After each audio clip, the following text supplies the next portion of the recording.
रात्री 8 ते 9च्या सुमारास नॅशनल हायवे क्रमांक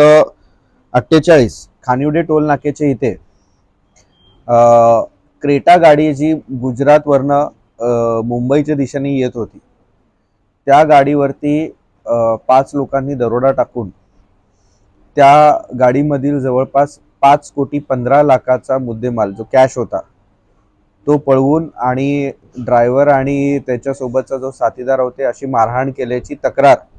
मांडवी पोलीस स्टेशनमध्ये दाखल झाली। त्या अनुषंगाने CR number 77/2024 IPC 395 363 419 420 341 170 120 B IPC अंतर्गत गुन्हा दाखल झाला। गुन्ह्याचा तपास समांतर तपास गुन्हे शाखेचे कक्ष 3 PI सिनियर PI बडाक व